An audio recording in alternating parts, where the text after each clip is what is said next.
All right, everybody. How are you guys doing? Welcome. For those of you who don't know, my name is Jay, and what we're going to do today, well, we're going to help you understand a little bit more about the whole short-term rental thing. But let me tell you how today's going to work. Today's going to work simply because we've got some questions that we know you guys have, and we're going to be able to get those answered. We also have a couple of news articles I want to make sure that we go through just to set the stage properly. But at the end of the day, for those of you in the chat room, please feel free to go ahead and start typing because we're going to do our best to make sure that we answer those as well. At the end of the day, the reason you're here at Cashflow Diaries is because what we have committed to do and what we've been doing for a number of years is simply creating entrepreneurs, helping you guys and all of us learn how to build cash flow, become bigger, better, badder versions of ourselves, and most importantly, make sure that, well, you can earn without necessarily having to get up and go to work each and every day. And that's exactly why you hit that subscribe button. That's exactly why you hit the friend or follow button. That's exactly why you're asking your questions so that you can take that next step. So with that being said, you might notice that we have a link below the screen. It simply says to join us live. What does that mean? That means if you are on a non-iOS device in a Chrome browser, you go to cashflowdiary.com/live link. When you have a question, we can bring you on live so that everybody can hear what you've got to ask as well. And for those of you on YouTube, the same is true for you. Feel free to go to cashflowdiary.com/live link from any non-iOS Chrome browser. Make sure that your headphones and microphone are working so that we can definitely hear each other. And at the end of the day, what we'll be able to do is have a quick little chat about everything that you might have a question about. But first, before we go there, let's look at a couple of items in the news. Let's look at a couple of items in the news. So right here, something interesting that at least I find it interesting. It says, now many of you guys know I'm out here in the Los Angeles world, and yes, that's a good thing to some and bad to others, who knows. But Los Angeles is top destination for U.S. seniors making reservations on Airbnb. Now, many of you know that we don't have an Airbnb business. We have a short-term rental business. But what I do find very, very interesting about this particular articles and articles like it is that oftentimes the biggest groups that are actually joining in the cause are not the ones that you think are necessarily joining in the cause, meaning seniors. I mean, I've said it before and I say it again, where there's chaos, there's cash flow, and our seniors have a very serious issue when it comes to making sure that their money is going to last. We are living longer and we have to have a solution, most importantly, a solution that adjusts with inflation. And at the end of the day, when you can look at this and go that the highest number of bookings by senior guests in 2018 was 20,300. Seattle was second, by the way, for those of you who are out there, and followed by Paris, Portland, and then New York. The report also shows that senior guests who were 60 and over are now the fastest growing group of any group on Airbnb, which for those of us who are hosts is kind of like huh, really? And what's interesting to that is that that may change how you operate your business as you go long term, but it's definitely something to make sure that we all stay on top of, because we've got to know who our customer is, and the better we know our customer, the more likely we are to get that 5-star review, the more likely you are to get that 5-star review and to make the right things happen. Now, with that being said, I know that some of you out there, you hear these stories all the time about how things don't necessarily go right inside of a short-term rental, and they're very, very true. For case in point, I found that this particular host unfortunately had an issue with ants, and I've definitely had my fair share of issues with pests when it comes to the short-term rentals. But I share this with you not to say that you're never going to not have issues, my friends. What is important is to know that when you do have issues, it's how to get them resolved. I've had issues with ants. We have roaches, termites. Let me see, ants, roaches, termites. That's all I can. That when it comes to pests. Oh, we had a mouse one time. That was pretty interesting. at the end of the day, it's not that, for those of you getting started, I don't want you thinking that, oh my gosh, I have to get it all right all the time. No, that's not true. What is right is that you do have to know how to respond when something goes wrong, because in this particular case, the lady has been using the short-term rental platform Airbnb for quite some time. So it's not overly like, you know, she was brand new to the system, but what she wasn't new, it was the fact that the host was not properly handling the situation. For example, you can read right here is that that the host literally had notes stuck around saying don't leave food out because she had a problem with ants in the past. So this was clearly an issue in which the host knew there was an issue, but yet had not addressed it. And that's the thing. It's, again, you're going to have issues. I know you're going to have issues. So don't think, oh my gosh, I'm gonna get into this business and never have issues, or I shouldn't have issues. No, you're gonna have them, and that's completely okay. What's not okay is to let the issues stay, okay? Because you end up making the news, and this is not the kind of news I want you guys making at all, under any circumstances. So that's just a little bit of the news today. And I know that a number of you've also been invited here because you have a number of questions and things that you want to answer, but you are also here in our mastery group. And some of you may, especially those of you on Facebook, or not Facebook, YouTube, you may not be familiar with our mastery group, but inside of our mastery group, that's actually ran by one of our individuals, Dave. He's been there. He's been the CMO for quite some time. And most importantly, I want to make sure that all of you guys get to meet him as well, and briefly so. And then we're going to be diving into the questions here shortly. So let's all say hello to Dave. Dave, how you doing? Hey, how's it going? Pretty good so far. Yourself? I'm doing great. Excellent. Excited about the training. So I'm glad that we're all here, and I'm glad that everybody could show up on short notice. What we're really doing today is we're bringing everybody into the conversation of the sharing economy, right? The sharing economy is so brand new, and so for the very first time, it's becoming a common conversation. People are starting to really get what the sharing economy is. So we've got people who are running their hospitality businesses, they're running their short-term rental businesses. People are like, how can I even get started? Maybe I can just start with a room in my house, but I know that I want to be a part of this thing. And then we have the sharing economy happening everywhere else too. We have things like Turo, where you could go and rent your own car out. You can run your own car rental business. You've got Uber, where you can pick up your app and you can just hop in a car and get a ride like Jay does every day of his life, right? So the sharing economy is becoming a thing, and it's not going anywhere. And so people talk about this industry like it's a fad, or that we somehow have learned how to run an Airbnb business and all of these other things that we hear. And that's just not the case. It's a brand new economy. We're short-term rental operators. We're professional. We have policy in place. We build big businesses that are automated, that do 95% of the work for us, so that we can take our own time back and create that time freedom for ourselves. And so, as you know, most of you do know, Jay's been running his business, his short-term rental business now, for a little over 2 years. He has 27 units.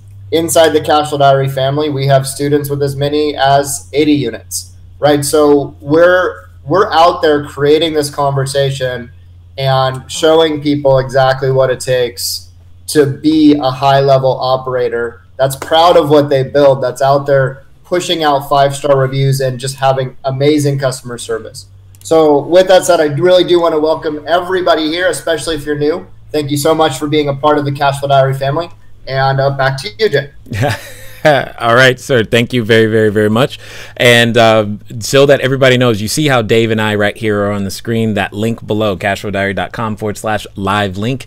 That's there for you. So if you've got a question, know that what we want you to do is to go to any iOS browser, Chrome browser, and go to cashflowdiary.com/live link. And what we'll be able to do is to make sure that you can come on live exactly like you just saw with Dave. So with that being said, what we're going to do is we're going to dive into some of the most common questions that we know that we get. And I see a number of you. Let me see who's here. Let me see. I see Sharon Watson over on YouTube. Excellent. Thanks for being here. And then I see, who is this? Oh my goodness. There's a lot of people over here on Facebook. Francis, how are you? Melvin, how are you? I see you. And there's a whole bunch of you on Facebook, from Chris to Mike to Robin to Della. What is going on? Michelle, I see. James Waddy, how are you? Benjamin Gleason, how are you doing? It's like Val, I think I'm reading that correctly. Hopefully I am. Val, how are you doing? Martha, is this event being recorded? Yes, we record every doggone thing all the time. Michael, how are you? And Mosin, what's up? So, as I said, that we have a number of questions that are here, and we're going to get those answered. But for those of you in one of the Facebook groups and or on YouTube, feel free to type your question, or like I said, I prefer you just come on live. That way you and we can have this conversation, get your question answered, and move on to the next thing. All right. So let's get to that first question, because it in and of itself, it could be a thing. Let's see. It says, what is a short-term rental business and how does it work? And that's really the key here, is to understand that it's a short-term rental business. It's not a real estate business. Those are two completely separate things, because a short-term rental business is honestly, it's a hospitality business. It's a form of hospitality. It's a new way of executing a lot of what many of us have been familiar with. I mean, if you've ever been to a hotel or a bed and breakfast, or you stayed at your grandma's house for the weekend, right? It is a short-term rental business. It's anywhere and again, it's anywhere from, 1 day to maybe 6 months or 9 months, especially if you're dealing with corporate customers. They tend to stay longer, which is great. But what you're doing in essence, and this is what I really want to make sure that everybody's on the same page about. What we're doing in essence is simply taking the entire package of time in a year and condensing that down and making it really, really efficient for you and I to share a particular space as short as 1 day. So the systems that we share with our students, the systems that I run, the systems that we all run, are as efficient as 1 day. So, and I say that because sometimes we get the question of, can you do a rent by the hour? No, we don't do that. That's a completely different business. We can do by the day, and we can go longer. And what you want to do is, you, as the short-term rental operator, you want to make sure that your systems are efficient enough so that you can spend as little as 90 minutes a day managing it. And that's really what it comes down to. When I've run into operators or people who have done this in the past or who are doing it already, if they're spending more than 90 minutes a day, I know that their systems are not working properly. And that's ultimately where we come into play, because in my own personal history, what I was gifted was the ability to understand real estate, because we had a very desperate situation with my wife and myself, being medical issues, but we've turned what was that, we'll call it tragedy, into triumph by understanding how to build cash flow and leverage systems to make those things happen. And that's exactly what we've brought to the short-term rental game. I mean, obviously, real estate's not new, hospitality is not new. What is new is the technology surrounding both of those, and that's where the opportunity for you and I lie. It lies directly in the ability to go out there and do something by taking control over a property and learning to leverage that property in such a way that allows people to be able to enjoy that property and that location for a short period of time. So with that being said, let's get over to the next question, because this one comes up a lot. I get people who say, but Jay, I can't afford a property. And I get that. I totally understand. One of the things that we were able to discover, that in my process of discovery 2.5 years ago, when I was going through the process, is like I knew how to go out there and buy more property. And that's indeed what I was doing. I was going to go buy another property. I was like, why not? I've bought hundreds of these suckers now. It's no big deal. But then I started doing the math. So there was a property down the street. I'm out here in Orange County. There's a property down the street where we were going to put like $100,000 down to be able to acquire the property and effect some repairs. The property in itself, I think, was close to $800,000. It's a 4-bedroom house. And as I was going through that process, I started doing the math. I mean, you know, because that's really what it comes down to, is when you start to do the math will begin to tell you what you should and shouldn't do. And at the end of the day, I just happened to ask one question. The one question I simply asked is, all right, if I go and put $100,000 in, what happens in 45 days? I still have to pay the mortgage, and I still have to buy the furnishings to put into the house before I can go ahead and use it as a short-term rental. And then I asked myself, like, is there a better way? What would happen what if instead of buying the house, we just rented it? What if instead of trying to pay a mortgage, we just paid rent? What would happen? Well, what happened in effect is that it drops your entry point to something that's really, really low for the type of business model that it is. And that's what happened. So we, instead of taking that $100,000 and say putting it in one property, you were able to spread that $100,000 across multiple properties through using a lease strategy. And I know many times, many real estate individuals, you think it's a master lease, and it's not, but it's similar in concept, different in effect. Okay. And that's really, really important to understand. But at the end of the day, when you say to me, I can't afford to buy a property, that's fine. That's absolutely perfect, because the entire point, and I hopefully for some of you, you're writing this down, the entire point is I don't want you to buy the property yet. What I want you to do is that money that you've been saving, or whatever it is that you think you've got set aside, now what I want you to do is that I want you to get a portfolio of short-term rentals, because with that portfolio of short-term rentals, they're going to be able to produce free cash flow. And with that free cash flow, that system is going to keep producing down payments. For example, let's pretend, okay, I'm not saying this is your experience or going to be, but it is very common, all right? But let's pretend you had that same $100,000, or even if it's $50,000 or $20,000 or just $10,000. I don't really care what the number is. Here's the example. Whatever that number is, you go out there and you start executing this strategy. Right now, it's taken you, what, 2, 3, 4, 5 years to save whatever that pile is. You then deploy that pile across a number of short-term rentals. And let's just be crazy and say that within 12 months, you get 100% of that money back, or maybe even 18. Let's say it takes you an entire 18 months to get 100% of that initial capital back. What do you have 18 months later? You have a business that has produced the same amount of capital that you had before, and you have the capital. It's literally having your cake and eating it too. But now what you have is this thing that keeps producing these down payment eggs. It's the goose that produces down payment eggs, so that you have the ability to then build your real estate portfolio, because you're going to constantly be running your portfolio in such a way as to make sure that, well, that you have the ability to go out there and do more and more short-term rentals. That's really what it comes down to at the end of the day. Hopefully that makes a lot of sense. And again, for those of you who may have just joined, if you've got a question, feel free to go to cashflowdiary.com/live link. That's going to bring you on live and give you the opportunity to ask a question. And for those of you on YouTube or Facebook, feel free to you can also, if you don't want to come live, although I prefer that because that's easier for me and fun too, you can go ahead and type in the chat. We will definitely be diving into there as well. Right now, what we're doing is we're going through some of the questions that was sent in. Hold on, having a technical glitch over there. There we go.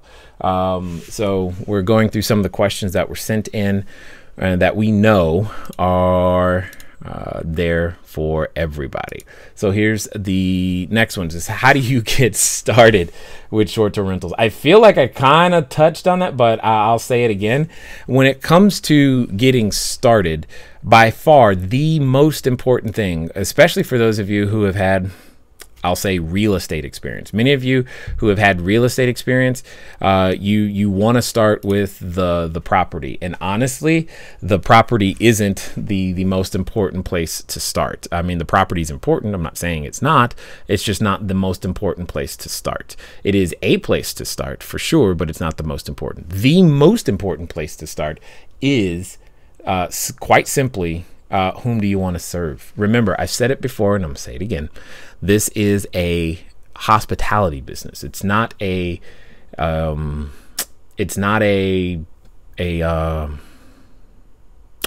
real estate business. That's the word I was looking for. I'm like, what was going on? My brain suddenly, I'm like, there's a word there. I know the words. I can speak English. Anyway, it's not a real estate business. It's a hospitality business. But let me take this to a different industry so it'll make some sense for you. For example, if I had said, hey, let's go start a restaurant, you would have instantly had to your own question of like, all right, what kind of food? That's like one of the first questions you're going to ask, simply because you know that, hey, I need to know what type of food I'm going to be actually serving in order to make this whole thing work. It simple as that. And you also know that that type of food is going to cater to a particular type or a particular kind of individual. And again, there's literally nothing wrong with that. You just made some choices up front. You was like, okay, cool. Well, we're going to have a pizza shop, or it's going to be Greek food, or it's going to be Italian food, or it's going to be Mediterranean food, or it's just going to be plain old American food. Or you know what? Maybe all we're going to do is burgers and fries, and that's it. All of those are an appropriate answer. But all of those answers also determine everything else. And you would understand that from the beginning. The same is true here. You must determine whom do you want to serve first. It's the most important question. It's also the biggest mistake that I see all new operators make. They don't make that determination. They try to serve anybody and everybody, and therefore end up serving no one specifically, and they can't control their pricing. They can't demand premiums. They don't get the consistency in the reviews that they'd like. They have a very frustrating time of running it. Their sheets are all 12 different colors. They don't know what to put in the unit. They don't know what area of town works best, and it's all because they haven't asked the most important question. And that most important question, as I just said, is who do you want to serve? Once you know who do you want to serve, everything else gets really, really, really, really easy. So hopefully that makes some sense. But once you know that, once you know who you want to serve, then you have the power. You have clarity, and clarity gives you the power to decide and the power to act. You'll be able to know that that's exactly the type of individual that you're looking for. You'll know exactly what to put in the unit. For example, there are 3 primary customers that we choose that I like. Again, it doesn't mean that these are the ones that you have to use, because you don't. All right. I like business travelers. I like families with small children, and I like also serving those who have medical needs. So maybe there's someone with some sort of medical needs, and like they're having some sort of procedure or something. Now, there's a reason I like that. That reason is very, very simple. Because it's easiest for you to start with the type of person you're most like. Simple as that. It's easiest for you to start with the type of person you're most like. When you start with the type of person that you already know, it's easy for you to ask all the questions. Like, for example, in module 1 inside of our mastermind product, we literally have a worksheet that goes through and forces you to answer a whole bunch of questions of the type of person that you would like to serve, so that the rest of the business gets easier for you. And when you have this sheet, you can stay focused, and I mean, understand there's something in this for everyone. There's a reason that Walmart, Target, and Nordstrom all exist. And for those of you outside the US, Walmart's a really big, typically lower end retail. Target is a middle, and Nordstrom is our high end or higher end. I won't say highest end, but higher end retail store. All 3 of them, though, sell very similar products in some cases. and they just cater to a completely different customer. And you and I get the privilege of deciding whom do you want to serve. And the key words are want and serve. You've got to come up with who you want to serve, because you've already served people you didn't want. You called that a job. So now let's go serve people you do want to serve, so that you can have a little bit more fun than just what you may have had in the past. Okay, so with that being said, for those of you, again, who are joining us here for the first time, welcome. I'm glad that you're here. I see a number of you typing questions in the chat box. Thank you. We will be getting to those here shortly.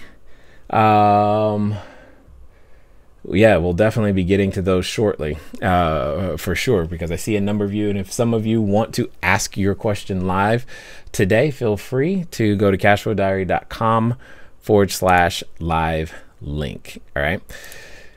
Let me see, what do we have next?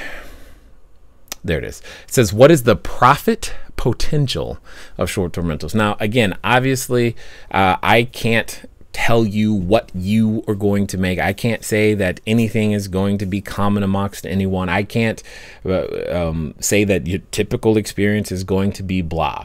But in general, as a rule of thumb, I mean, you just, and I think most of you, you're adult enough to understand that if you do no work, you earn no money. Okay. But in general, as a rule of thumb, if you're trying to put some stuff on paper, I always tell people to start with approximately a 20% net profit margin. 20%. What does that mean? That means if your property earns, say, $4,000 in 1 month, then 20%. Now, that's one way of looking at it. Another number that I've also used is, say, $800 per bedroom, because some of you are going to use maybe a 2-bedroom house or 3-bedroom, 4-bedroom, 5-bedroom, $800 per month per bedroom. So very simply, a studio could be $800, but a single or a 1-bedroom would also be that same $800. And if you do that math, you understand that the studio technically has a greater net profit potential than a 1-bedroom. And yes, we have a significant number of studios for that very purpose. That doesn't mean you're going to make that. I can just tell you that from experience, serving the students that we have literally all across the globe in multiple different countries, that's a relatively decent target to be shooting for. But at the end of the day, the numbers can go all kinds of crazy, because there are some students who choose to serve nothing but the highest of high-end clients, and you could have those properties that are doing $10,000 a week. Now, that's a different house with a lot more services and a completely different customer. Nothing wrong with that. At the end of the day, yeah, for lack of a better way of putting it, get in where you fit in, so that you can begin to build your down payment engine. That's really what I care about at the end of the day, is that I want to make sure, just want to make sure that you have the ability to go out there and make something happen. See what we got here. This says, how can you start without a lot of money? I'm not sure what a lot is, because that's a very relative term, right? But you start with with whatever you have at the end of the day. And what's really cool is that I've seen individuals start with a spare room that they have inside their apartment or inside their house. And there's nothing wrong with that, because there are many people who are looking for just a room for a night or a week or what have you, and they don't mind the idea of sharing a space. Now, when I've seen people start that way, their startup costs are really, really, really low. The lowest that I am aware of that anyone has ever started with is $500. Now, I would not say to plan that your business is going to be able to grow on that, because I don't think that's going to happen. However, if you've got to start there, you start where you start. But often, as I've said before, where you start isn't necessarily where you stay. So keep that in the back of your mind. Where you start isn't necessarily where you stay. And a lot of money is also relative. For some of you, $1 million is not a lot of money. And you may have a completely different starting point. You may start by purchasing a building, 10, 12, 50 unit building, and maybe you allocate a certain number of those units to the short-term rental portfolio, and the others are going to be traditional, and that's completely fine too. Either way it goes, more importantly than worrying, do I have enough to start? What's really important is that you get started. Because at the end of the day, it never grows, it never changes, honestly, unless you do. So hopefully that also makes some sense. All right, let me see. Oh, there's another one. All right, as I said before, for those of you who are watching live right now, especially on YouTube, Facebook, etc., keep typing. I see you guys. It's going to be good. We will definitely get to your questions as well, but I'm trying to knock out the questions that I know we get most of the time. Okay, know we get most of the time. It says, how do you get landlords to agree to work with you? Got it. So the way that this question is worded, there can be a thought process out there that, like, I'm trying to convince a landlord to do something that they should not be doing. Okay, so let's be very clear on that. And oftentimes, what this reveals to me is that our focus is on the benefits that we get. It's like, because what you're really saying is, why on earth would anyone help me make money? You're saying the exact same thing in a lot of ways. And at the end of the day, you're right. Why would anyone help you make money? Why wouldn't they do this themselves? Why? Well, what you have to understand is that either they lack the skill set, desire, or time to be able to make it happen. And they have a need. Their need is vacancy. Being a landlord and understanding their pains, what it comes down to is they don't like vacancy. Vacancy is very expensive. Turnover is expensive. The process of turnover is expensive. And the idea, when you can approach a landlord and say, hey, I can be your tenant for multiple years and all these other things, and I come with all these other benefits, I can become literally the best tenant you've ever had. And that's literally how a lot of our students approach, because that's exactly what we train them to do. You create an entity, you go out there and you, hey, here's my company. This is kind of what we do. This is who we serve. And we've noticed you've got vacancy. I'm here. I like your property. It fits what our customer wants. If you want, I can pay you rent. I can start now. In fact, I see that you have 3 units available. I can take all 3 of them. If you want all 3 of them filled right now, I can move forward. And then that's really what it comes down to. If that makes sense for the landlord, then they're going to say yes. It's not a process of convincing ever. It shouldn't be. And if it is for you, then please don't do that. Please don't do that. It's a process of understanding that a landlord is a human being that has a need, and all of us respond to our needs. If you were thirsty and I came by with water and say, hey, would you like some water? You would say yes. And some of you would say, well, what's in it? You would be that person. You would question what's in it. And I have a choice at that time. I can either tell you what's in it or not, or I can say, okay, sorry to bother you. I'll go find someone else who does want some water. It's really no big deal.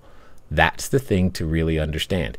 It doesn't matter whether they say no or whether they say yes. What matters is you keep going to find someone who has the need. And when you find that person who has the need, what ends up happening is that you have an opportunity to go out there and then serve other people. You have the opportunity to go out to serve other people. All right. I see 1, 2, 3, 4 more questions. So we are 4 more questions away, and then we will start to get into the chat to make sure that we can get your questions answered. So hopefully they will be typed there when we get there. All right. Here's another one. Okay. You can imagine that I've heard this one before too. You're like, what are the best areas of the country? Because I'm sure in that article that I shared at the beginning, you're like, okay, so apparently I need to go to Los Angeles. Well, no, there is no best area, so to speak. There is no wrong area per se. You just have to be aware of the patterns, of the travel patterns of whichever area you're going to. And that's really the key here, is that when you are aware of the travel patterns, it makes it really, really easy for you to go out there and build your business. For example, some of you live in places where there's snow, and that's for sometimes that's a good thing, right? Ooh, snow, and you have a snow season, and all right, cool. That might be when you can achieve your highest dollars. That doesn't mean during the non-snow season no one is coming to the area. It just means the numbers are different, and you have to learn the pattern for your customer, etc. I choose like what I break this down into 3 different plays. That you have what I like to call the rustic play. So this could be the wilderness campfire type of thing, or glamping for those of you who like that. You also have the exotic play. So this is the, I want to sleep in a taxi or a tree house or you know, an Airstream maybe in the middle of the desert. It could be that, or the urban play, which is the one that I prefer because I prefer places where I have a shot at year-round business. That doesn't mean year-round locations are the only ones that work. It's just the ones that I prefer, year-round locations. And finding that urban play that has the year-round location has some benefits of being able to be consistent, etc. It takes a little bit less financial planning because there's still variances between your daily rates, high and low, but you know you're going to have business year-round.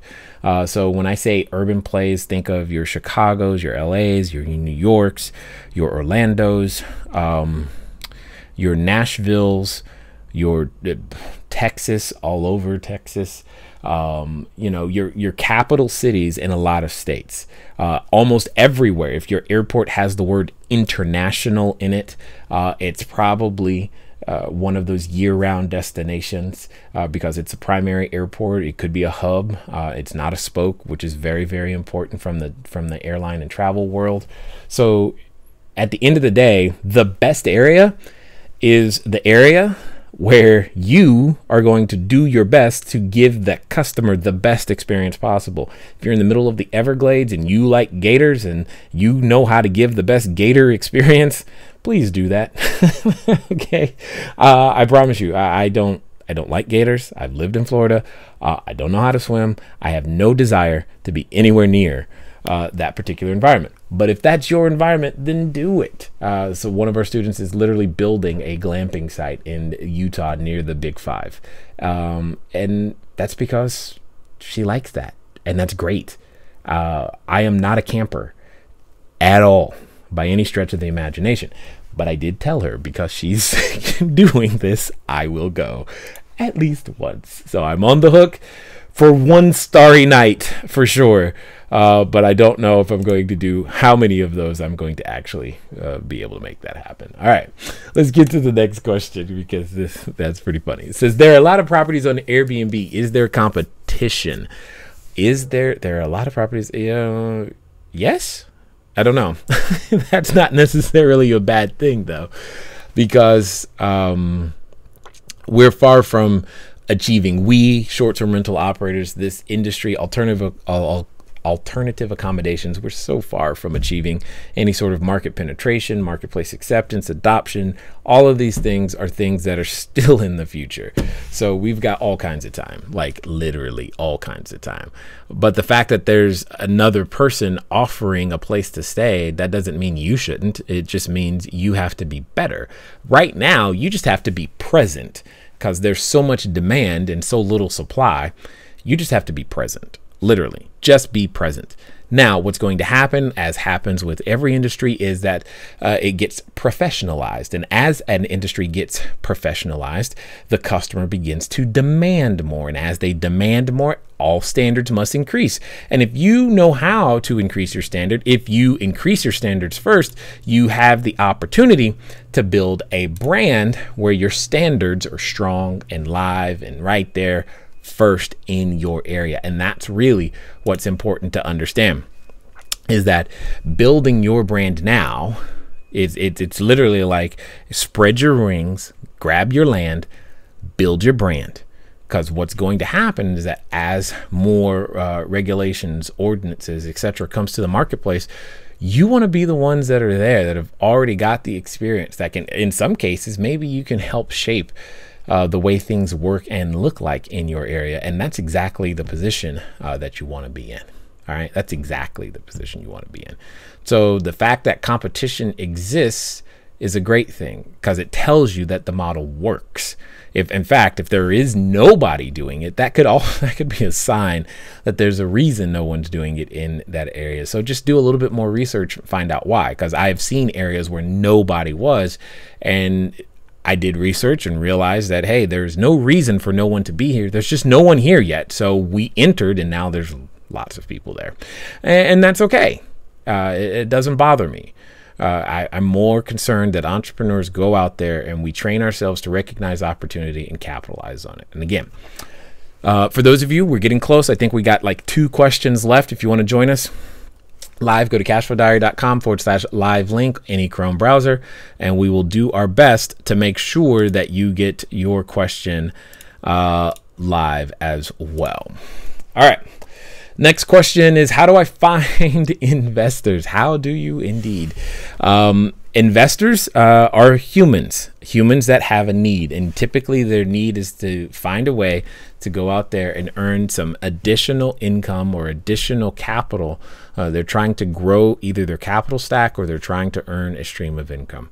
And at the end of the day, the easiest thing that I have found in order to attract those individuals is to, again, serve their need.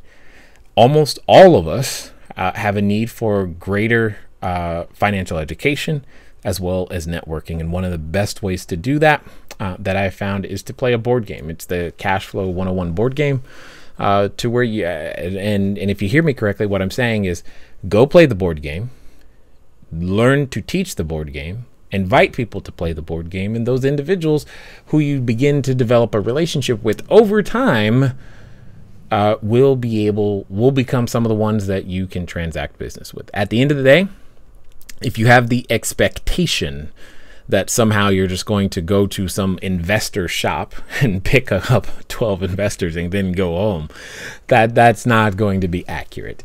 However, if you are willing to put in the time and educate to dominate, you have a shot. So definitely you should totally do that. All right, this looks like to be the last question, and then we'll get to a lot of the live ones. So whether you're on YouTube or Facebook, make sure that you're typing them in. This one is very simple. How do I get more bookings? What it comes down to is getting more bookings has usually everything to do with revenue management.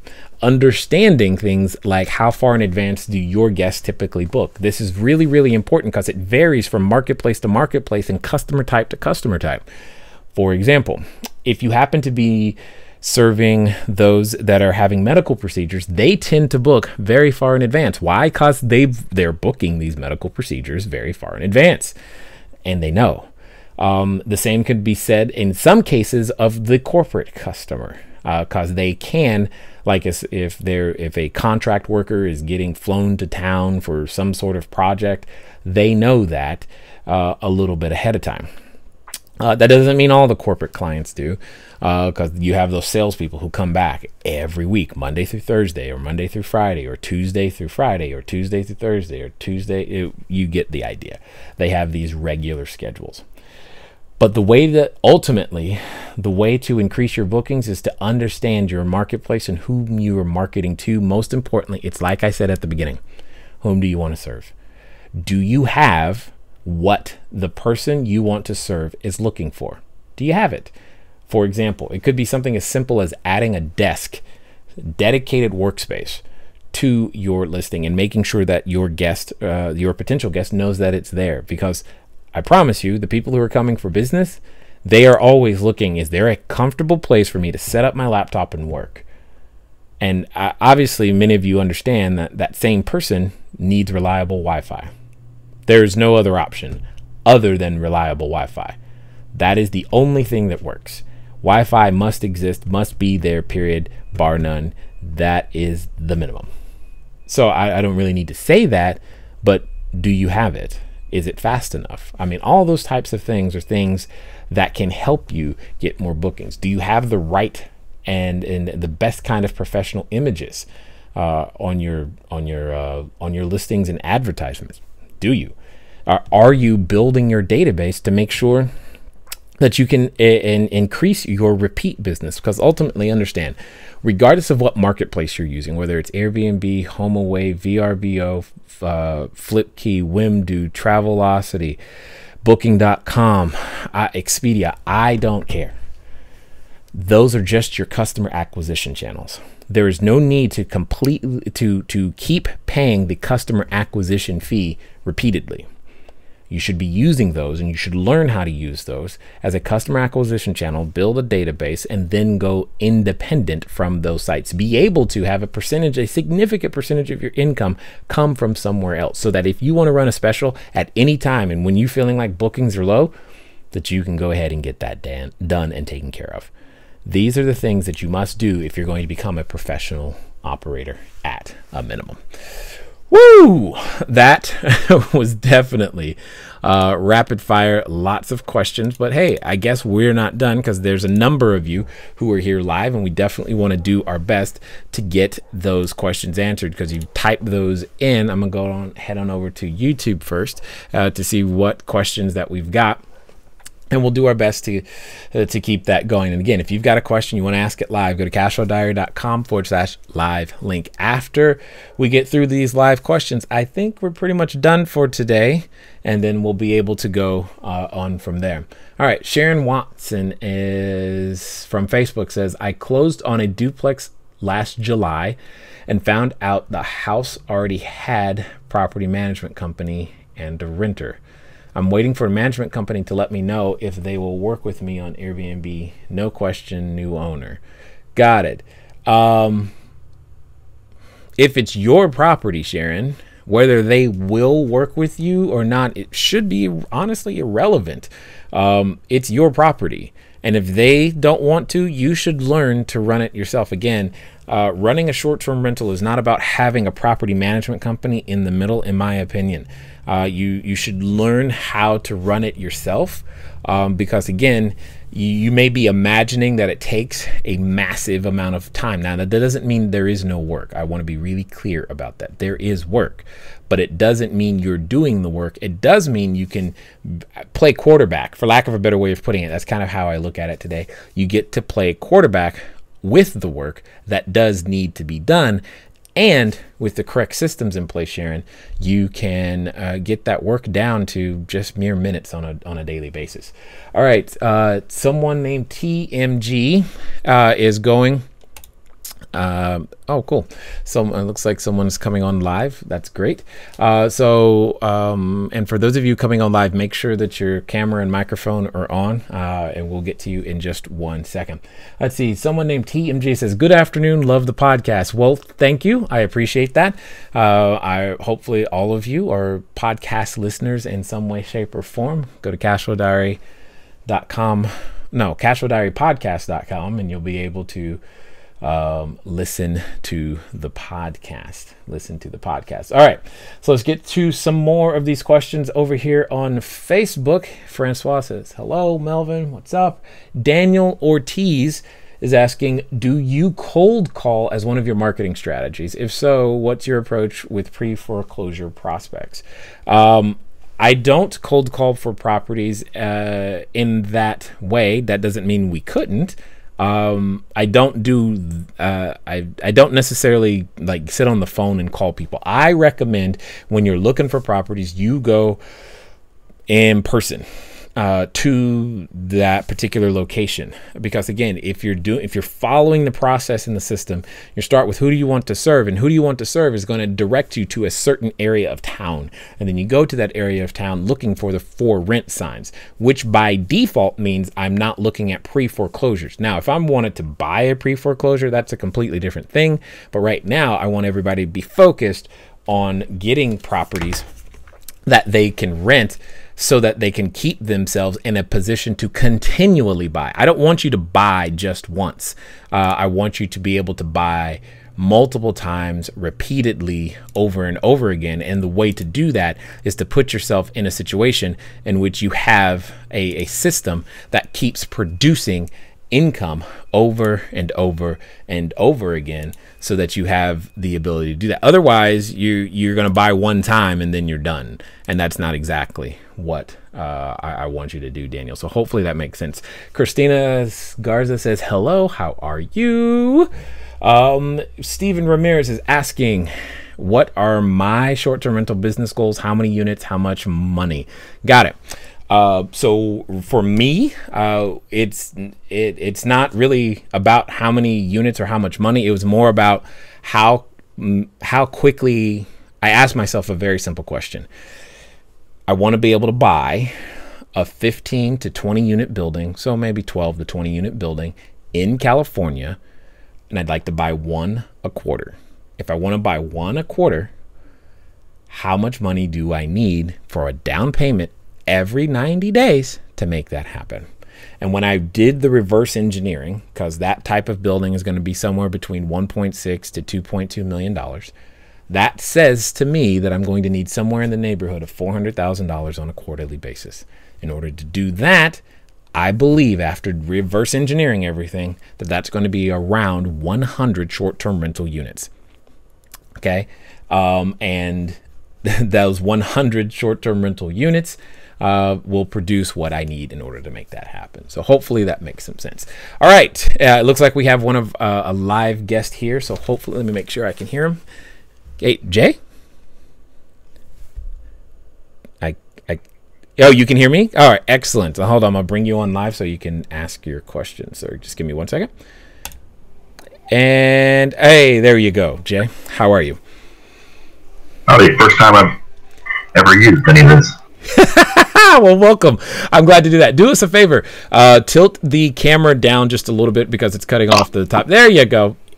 Perfect, sir. Either, nor there Facebook. it is. Yeah, awesome. Well, I'm glad we could help you get started with some of the technology stuff. I love it. How can I help, sir? Well, I have several regular rental units in various parts of the country. I live in the Northwest, and these are all in the Southeast. And I would like to convert some of them to short-term rentals, but they're not, they're houses, but they're not in the best areas. I've got 5 of them in Kansas City and some in South Carolina, Georgia, with Birmingham, and Florida. But just not sure exactly how to go about converting them, or knowing that whether they'll be better or acceptable in for short-term rentals. I'm thinking maybe I have to sell them, start over. Understood. So we've had a number of students who were. Okay, hold on. I'm getting an echo. Do you have a headphone so that I don't hear myself? Or just turn it down just a little bit. All right. So we have a number of students who were in your position, who had an existing portfolio, etc. And what ended up happening is that most have converted many of their units to short-term rental in various capacities. Now, to evaluate whether a particular geographic area is going to make sense, it goes back to thinking about whom do you want to serve. For example, I'm going to give you a quick resource that, in fact, you and everybody can use. It's walkscore.com. Walkscore.com. Take your properties, put them into walkscore.com.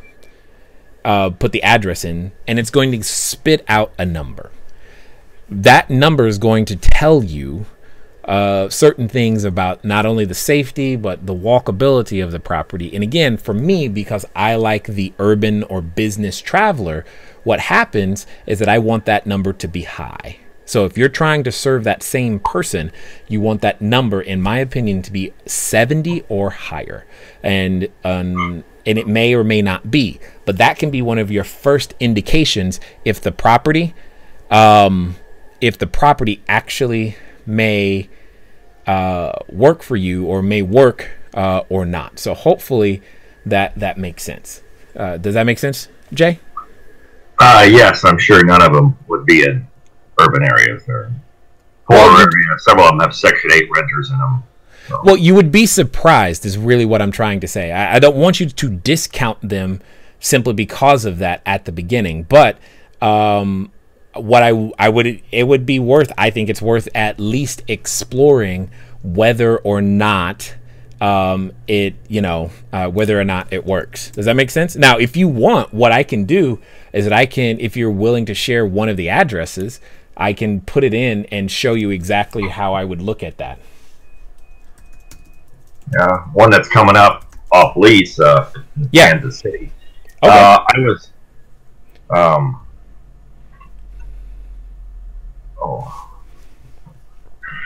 it's Go ahead. I looked on AirDNA. Is that a reliable source of information? Woo! You just asked like what can be an infuriating question to some, because my answer is no. It's not reliable for a lot of the information that you are looking for. Here's why, but I'm going to explain why. The challenge with sites like AirDNA, sir, is so let me give you a hypothetical situation. If you go look at AirDNA right now, so it's 11:56 a.m. Pacific time. You go right now, and what they tend to do is they tend to scrape the website looking for data. And so let's pretend you have your property in Kansas City right this second. It's available, and let's just say, for the sake of this conversation, you had it listed at $100 a night. So at 11:56, it scrapes. It says, "Ooh, this property is available at for $100 a night." Then at 11:57, which it is right now, it does it again, and it said, and for whatever reason, the calendar is now blocked. It says, "Okay, then it must have gotten rented." Now, is your calendar being blocked for tonight? The only reason that it got blocked because it got rented. The unfortunate answer is no. Because remember, as I said earlier, if you're building your business properly, what happens is you begin to build direct business. So what if one of your direct business customers contacted you and you actually rented it for $125 a night? And because you did that, you had to go and block the calendar. Well, not only do they have, now their data is off. What if you had a maintenance issue like we showed on earlier with one of the articles, and you discovered ants were on the property? Now you've blocked the calendar because you're trying to take care of ants. Well, now not only is the revenue off, the occupancy is off. And they have no way of determining that. But here's the really big kicker. You are operating your property with the intent of making a profit. What if the person right next door is just the weekender? He or she is like, you know what? I only let people stay here on the weekends and we don't care. We're just trying to get a little extra money. Here's why that's a challenge. They will consistently under rent the property because they're just trying to get a little extra money. They're not trying to maximize revenue under any circumstances. They have a completely different business intent, and intent is something software can never tell us. So when we look at or try to rely on sites like AirDNA or Mashable or what have you, or sorry, Mashvisor, sorry, we can't solely depend on their information. Now, here's where they do shine. They can tell you who in your marketplace or which hosts in your marketplace are probably doing it right. They can tell you a general idea of what cleaning fees are, or are they charging cleaning fees? They can tell you what policies tend to work in a general area, but they can't help you with the numbers, specifically revenue and occupancy, which is what most people are trying to determine ahead of time. Does that make sense? Yes. Yeah. So that address was 7800 Wallace Avenue. All right, 1 second. I'm gonna pull that up. 78, and let me. Okay. So. Yeah, 7800 Wallace. Got it.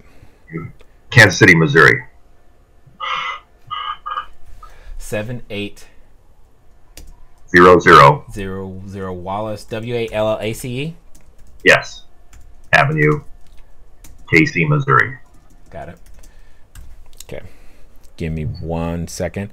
I'm gonna show everybody what the Kansas City, Missouri. So that's what I'm typing in, and this is exactly how it's working. Just give me 1 quick second. And go back to right here.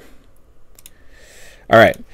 So, Jay, so if I've got this right, the walk score is a 7, as in 7 out of 100, which for me is an automatic no because it's not 70. I didn't think it was going to be that low.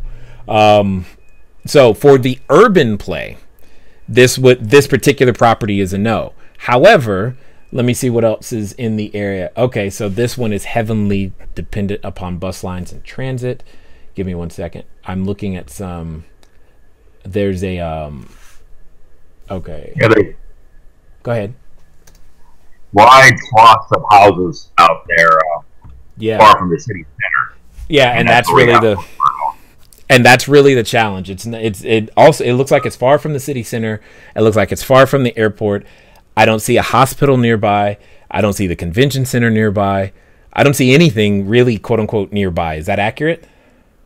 Yeah. According to Google. Yeah. And that's, so I would want, so even though they may be in a B- or C neighborhood, if they were near some of the things like what, maybe even a stadium, there's a city out here in LA, Inglewood, very specifically, where they're building a new stadium.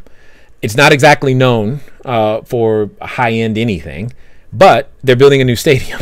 So because they're building a new stadium, it can become an area where it'll work because of what's near it. And that's why I don't count out any addresses until I know what's near it. In this particular case, the walk score is 7, and I don't see anything near it. I mean, I could still deal with a low walk score if something was near it. But right now, it doesn't have anything that's near it. So that one, but that's what I'm looking for. Does that make sense? And you can apply that process to your entire portfolio and figure it out from there. Anything else? So that probably I'm gonna have to start selling some of these and buy ones that are green. You could totally do that. And are you trying to do it in Seattle, up where you are? No. I live near Portland, and it's really banned. It's totally empty. Yeah, that's what I was going to say. I was going to say our students have told me that Seattle's not exactly friendly. That's the word I was going to use. Okay, but also inside of our student groups, we have a number of operators in the southeast areas where you're talking about. So we actually have a lot of experience in those other areas already. But moving towards the cities or inside the cities, specifically for the urban play, is going to make a lot of difference for you, sir. Does that make sense? Yes. I originally thought that the one I had in Birmingham near the airport would work, but then when I sent people over to work on it, they got robbed. Well, being near the airport isn't always the best because you want to be near what people are coming to do. I don't like being near the airport at all because unless I'm serving people who have a use at the airport. So, for example, in your Birmingham property, what it would come down to is if I was trying to serve, say, someone in the airline industry, think your flight attendants and or crew who are staying or deadheading or any of those types of things, that could make sense. But if I'm trying to serve the business traveler and the airport is nowhere near the business center of town, it doesn't work. Does that make sense? Yeah. Yeah, it's really focusing on what are they coming to Birmingham to do, and that's what you want to be near. When you think of it that way, it does change some of your acquisition strategies, but that's why understanding who you want to serve is so important. Anything else, sir, or are we good? No, I'm just trying to figure out how to use what I have to get into this. Understood. Well, sometimes leveraging what you have is your experience more than it is your that could be the asset other than the physical asset that you've got right now. Does that make sense? Yes. Because that will still matter a lot, especially when it comes to screening and understanding how to communicate to individuals.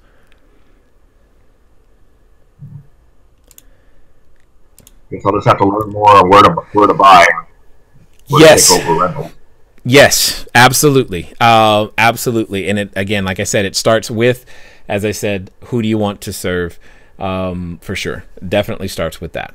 Okay. I've got another caller. Looks like it's Ray. I'm probably going to mess up your name, sir. Just give me 1 second to get you on here live. Ray.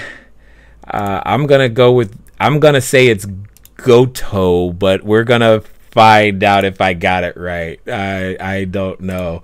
Anyway, I do try to get everybody's name right, so we'll see. All right, Ray, how are you, sir? Oh, hold on. I have you muted.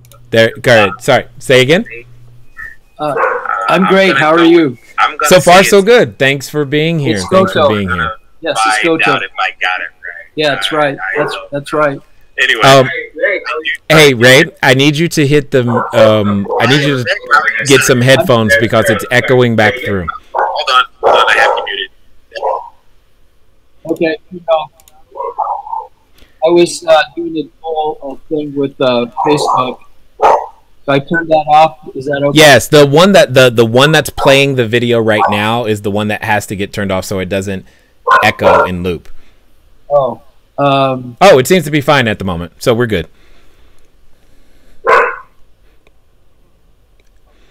Yeah. You want me to start? Yeah. No, you can go ahead. Go ahead. Okay, fine. So, completely fine. I have been a real estate investor for quite a while, and I have to say that I'm happy with how things are going. But I looked at, I was thinking that my business model was to pay off my mortgages. I got cash flow now. I've had cash flow since around 2001 for real estate. So, but I'm trying to figure out how to increase my cash flow, because my business model right now is that I pay off my mortgages in 12 to 15 years, and then I'll make my real money. So I'm trying to figure out what to do with my rentals to increase cash flow. Got it. I have some specific ones in LA. Mm-hmm. I have a four bedroom. I'm getting some another audio. You hear that? No, I don't. I don't hear it. I'm only hearing you right now. But I think I understand your question, if that's okay. Okay. And the specific addresses are 25830 Cypress Street in Lomita, California. Whoops, in California. Got it. All right, cool. Oh yeah. Okay, so this I like what initially popped up on my screen right now. I'm seeing the restaurants I like to see. I'm seeing universities nearby. I'm seeing coffee shops nearby. Walk Score 77. I'm seeing a lot of what I like to see. So this has the general makings of something that would make a great conversion into a short-term rental. But again, floor plans, there are other questions that matter. But to specifically address your concern, one of the reasons that I myself, I liked and got attracted to the short-term rental business model was because I did an analysis of the numbers. And what it comes down to, I'm a multifamily guy at heart. So I look at things in terms of net operating income and all this and these ratios. What I have noticed is that when you convert a building to a short-term rental, you end up doubling the top line number while increasing the expense by about 10%. So if this property, how much does this property currently rent for? Or would it rent for around $2,400 a month. So got it. There's four of them, and they're about 1,800 square feet a piece. So, but it has there's like a bathroom and the bedroom can be separated. So it's a 4-bedroom, 3-bath. It can be broken down to 3 bedrooms, 2 baths, 1 bedroom, 1 bath without a kitchen. You literally just took the words and strategy right out of my mouth, because that is exactly how you should take a house and maximize its profit. So in that type of an example, what ends up happening is you end up more than doubling. So if you're at 2,400, we're probably closer to 10, maybe even $12,000 on a monthly basis. Your expense ratio is going to go up a bit, but it's not going to go up in proportion to. So you'll be able to generate a significant amount of additional income, but and only with the correct systems operating does the work matter. Does that make sense? So yeah. Okay, the biggest thing to understand is having the right systems in place. Otherwise, this business will take over your life or lifestyle, and you may not like that. And that's one of the things that I was very adamant about, is that I did not want it to, in my case, to take away from my time with kids and the things that I wanted to do. So I wanted to make sure that the systems worked very well. Yeah, I have been looking at a lot of your YouTube videos and whatnot, and I hear what you're saying. I'm thinking that I was thinking that maybe someone could actually take over the rental, or like I have property managers in all my places except for one, right, in Los Angeles, and I thought that I could possibly get one of your students to do it. And got it. I see where you're going. So here's what I would like you to do. Send an email to info@cashflowdiary.com and talk to Della. Della will connect you with me, and then we can get on the phone and discuss what's possible. How about that? Okay. Excellent. Got it. I'm glad you're here. Thanks for being here. I'm going to get back to some more of these questions that are there. For those of you who are here live, thank you for being here live. I appreciate that. Hopefully you like it. We like it too, because we want to make sure that we have the best ability to answer all of your questions at all the time. And good Lord, look at this. There's a ton of questions here. All right.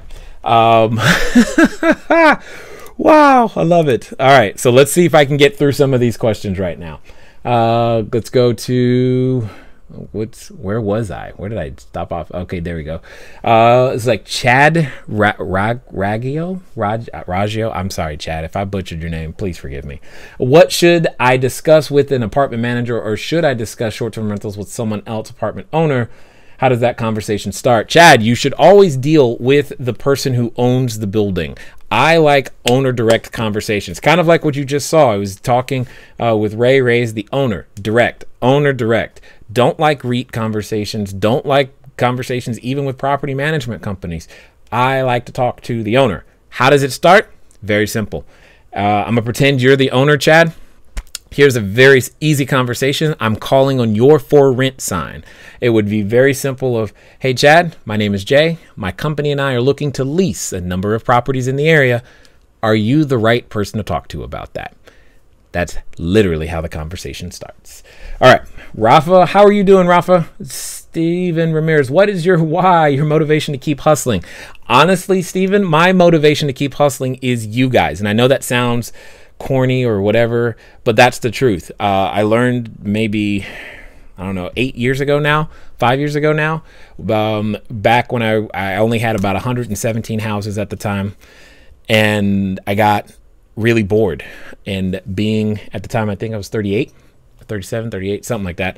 Anyway, and I was bored by myself, had nobody to play with, and I started asking all the mentors and the people I knew who had the same, types of things that we had.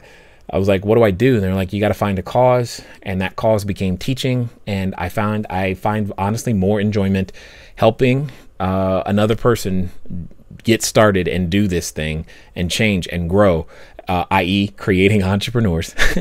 I have way more excitement for that because, I don't know. I just do. And I like it. I really do. So let's see.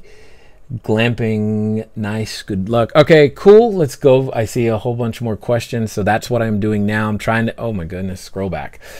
Kylie, I think I said that right. Kylie James, are the systems you're talking about included in your mastermind? Yes, it is. So many hours of information because this business has a lot of moving pieces. However, understanding how those moving pieces not only work but interact and how they change over time is by far one of the most important things that I could ever impart upon you. We are literally teaching you how to go out there and fish repeatedly over and over and over again. All right.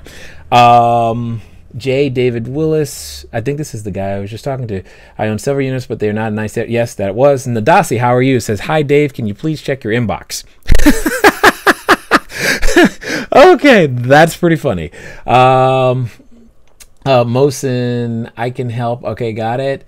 David, let's see. Donald, Mosin.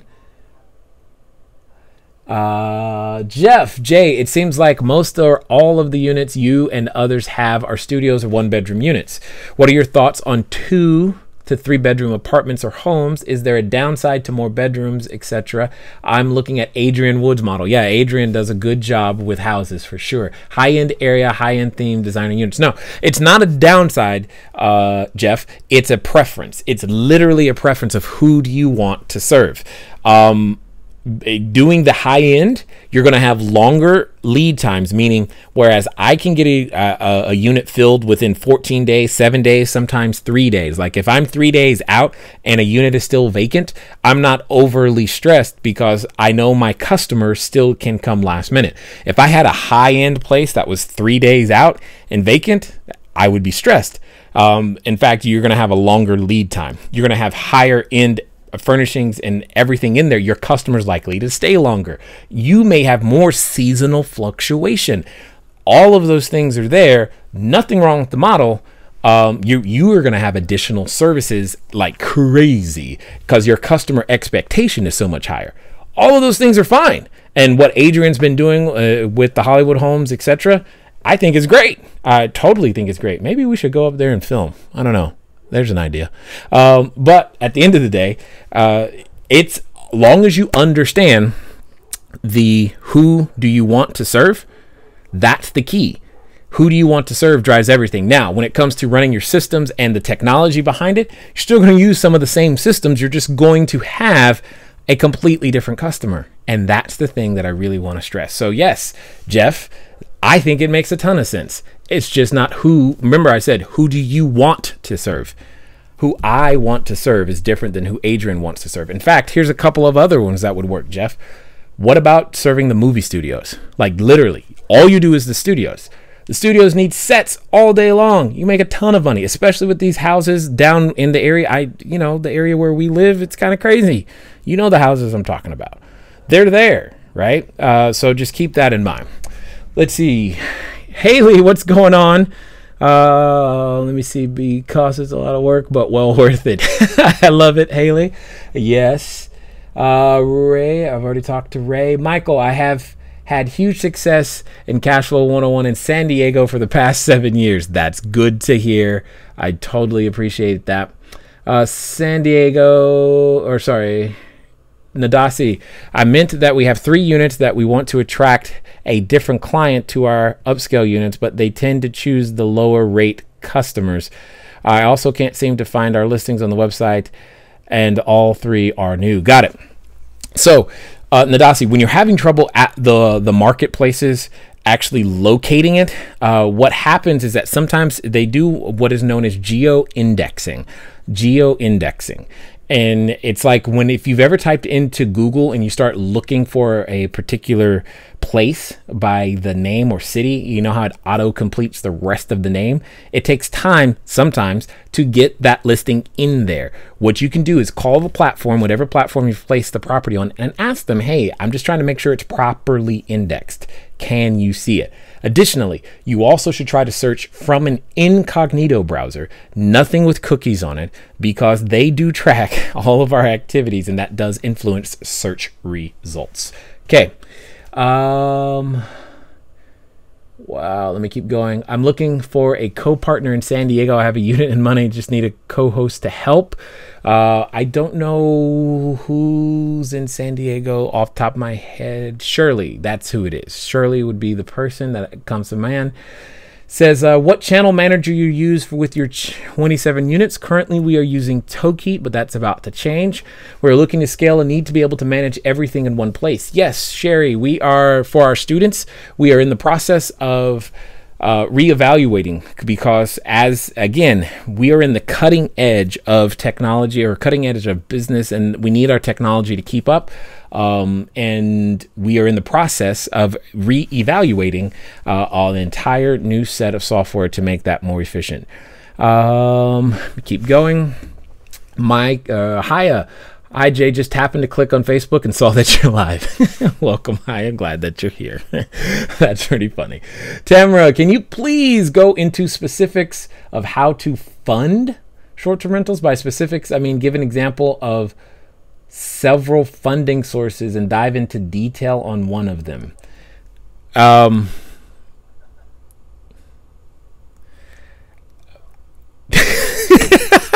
Tamara, I don't know that you're gonna like my answer, but I'm gonna keep it really simple. It's not hidden. It's very in your face. So one of the easiest funding source is a credit card.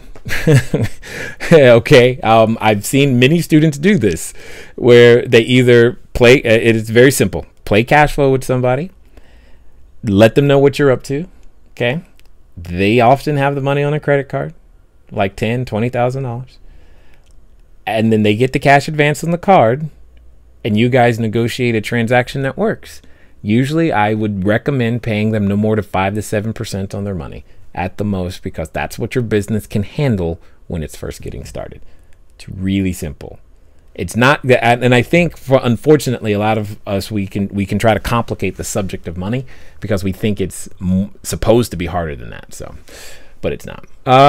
Jay, what site is Jay currently using to look up property info? Mitch, I was using walkscore.com. Hey Martha, how are you? Jody, what's up? Hey Jay, how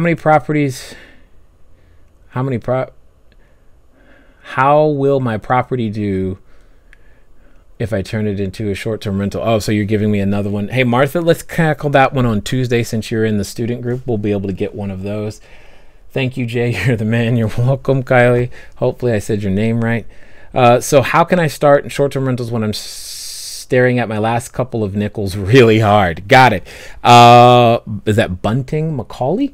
I answered that question actually earlier. So this is being recorded, so you have the ability to hit the replay button. So I want you to go back, and what's really cool is that at the bottom, when you see, you'll be able to see things like this, where it says, how can you start without a lot of money? You'll be able to see that again. So when you see that, you know that that's the question that I'm talking about. Feel free to you can fast forward back and forth until you see that, and then you know that that's what I'm talking about. So you have the ability to go and hear the answer, exactly how to make that happen for yourself. All right, let's see. Are you doing a minimum are you doing a 1 minimum stay or a 2-day minimum stay? Typically, Nadasi, if there is no special events. So for example, a special event could be obviously a holiday. Yeah, for I think Canadians, their Thanksgiving Day is coming up soon. Columbus Day. We also have Christmas, New Year's. If it's not some sort of special, I mean, for example, maybe a golfing tournament could be something that's special. Something that your convention center is doing could be special. Anyway, you get the idea. 1 day minimum during the week, 2-day minimum during the weekend. Okay. Teresa, what's up? What do you think will happen to short-term rentals with all of the regulations and ordinances that the city of LA and other cities are looking to impose? What I think will happen, Teresa, is that the industry will become more professional. That's what I think will happen at the end of the day, because that's what happens. That is part of the purpose of regulations. One's to protect, quote unquote, and we'll talk about are they protecting another day to protect the persons, the consumer, but at the same time, on the other end is regulations. For example, I'm glad there's food regulations for every restaurant that I go to, because otherwise, who knows what would be there. I'm not saying that they're good regulations. I'm just glad that they're there. Will there be some that I don't like? Probably. Will there be some that'll be very favorable? Absolutely. At the end of the day, just try to adapt. That's what we do as entrepreneurs, is that we adapt. Does Vivint have the ability to sync with Airbnb? Yes, Nadasi, it does, but please don't use it. It does not function past one unit. So when you have, like in our case, we have multiple units, we cannot use that syncing feature at all. We do our best to make sure that you have other systems inside the Mastermind product. You'll be able to see those other systems that we're using in order to make that work. Kylie says you did a good job. Okay, excellent. I got the name right. Woohoo! Sheena, what are the sites you use that bring the most bookings? Right now, we are primarily on Airbnb for customer acquisition and Booking.com. And then obviously our direct bookings as well. Yes, those are at the moment. And that's, again, many people, many of us, you're all going to start. You got to start somewhere, and starting with an Airbnb is fine, or any marketplace for that matter. What I care about is that you have a plan. You have a plan to be able to get off that, or be 100 or not be 100% dependent upon them. You need to be building your database. You need to have your remarketing strategy. You need to be able to have additional services. And if none of that made sense to you, that's exactly why we build the student groups that we build, so that people have a shot at being able to professionalize the experience that individuals have. Tamara, I hope I'm Tamara. I don't know if I'm saying your name right. It bugs the tar out of me. Once a unit has been located, what is the expected turnaround time to get it up and running? Ha! Good one, Tamara. Again, it comes down to the systems that you use. The way that we have ours set up, we can get a unit up and running inside of 48 hours. And sometimes we can get multiple units up and running, meaning we're doing 2, 3, 4, 5, 6, 7, 8 at a time, and we can get them all up and running in a very, very short amount of time. It's about systems, because again, once I've signed that lease, I am burning money, and so are you. And you need to go out there and make sure that your systems are done in such a way that you have a shot at making the money as soon as humanly possible, right? Tamara, like camera, thank you. I appreciate that. Relieving my stress. I don't know why it causes me such anxiety to get people's names wrong, but it does. So I appreciate those of you having a way to communicate that, hey, yes, you got my name right, or, well, not. Anyway, I think these are all the questions that I see. They're there, they're done. Hopefully you guys have found some value here. You got an inside look into what our students have access to, but most importantly, understand if you're not on our email list, you're going to want to be there, because more information is coming. If you haven't subscribed to YouTube, you're going to want to be there, because as we continue to review more articles in the news, like we did at the beginning, you're going to be able to learn more and more about, as this business develops, how you can be responding, how you might want to respond as an entrepreneur to make sure you take advantage of the opportunities that continually develop. Ladies and gentlemen, it's awesome that you have given us this much of your attention today. I definitely appreciate you taking the time to listen, to pay attention, and to understand. And for those of you who are wondering how on earth this all happened, well, at the end of the day, it wasn't planned. It's just something that happened over time, because as an entrepreneur, you start somewhere. And I had the privilege of starting strictly in real estate, being the landlord, owning cell phone towers, and I've just been on this constant journey trying to become bigger, better, badder, and that's our job, is to help you become that very same thing. Ladies and gentlemen, it's been fun talking to you today. I do look forward to talking to you soon. Until next time.